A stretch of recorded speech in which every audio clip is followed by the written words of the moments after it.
Turbo ജോസിന്റെ അറബി പതിപ്പ് മികച്ച പ്രേക്ഷക പ്രതികരണം.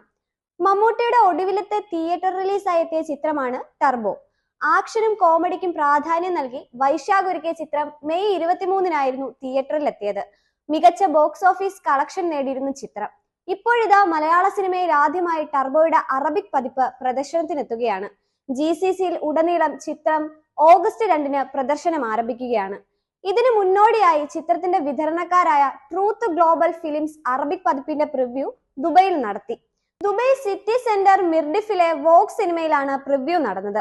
ഇവിടെ നിന്നുള്ള പ്രതികരണങ്ങൾ ട്രൂത്ത് ഗ്ലോബൽ ഫിലിംസ് തന്നെ പുറത്തുവിട്ടിട്ടുണ്ട്. ഏറെ ആവേശത്തോടെയാണ് തങ്ങളുടെ ഭാഷയിലേക്ക് മൊഴിമാറ്റിയെത്തിയ മലയാള ചിത്രത്തെ കാണികൾ സ്വീകരിച്ചത്. ചിത്രത്തിലെ ആക്ഷൻ രംഗങ്ങളെ പ്രശംസിക്കുന്നവരെയും കൂടുതൽ ചിത്രങ്ങൾ ഇത്തരത്തിൽ മൊഴിമാറ്റി എത്തണമെന്നുമൊക്കെ അഭിപ്രായങ്ങൾ വന്നു. മിഥുൻ മാനുവൽ തോമസ് രചന നിർവഹിച്ച ചിത്രത്തിൽ ജോസ് എന്ന കഥാപാത്രത്തെയാണ് മമ്മൂട്ടി അവതരിപ്പിച്ചത്. ചിത്രം 11 ദിവസം കൊണ്ട് ആഗോള ബോക്സ് ഓഫീസിൽ നിന്ന് 70 കോടി നേടിയതായി അണിയറക്കാർ അറിയിച്ചിരുന്നു. മമ്മൂട്ടി കമ്പനിയുടെ ബാനറിൽ നിർമ്മിക്കപ്പെടുന്ന 5ാമത്തെ സിനിമയാണ് ടർബോ. സൗദിയിൽ ഒരു മലയാള ചിത്രം നേടുന്ന എക്കാലത്തെയും മികച്ച കളക്ഷനുമാണ് ടർബോ നേടിയത്. ചിത്രത്തിന്റെ OTT റിലീസ് സോണി ലൈവിലൂടെ ഈ മാസമാണ്.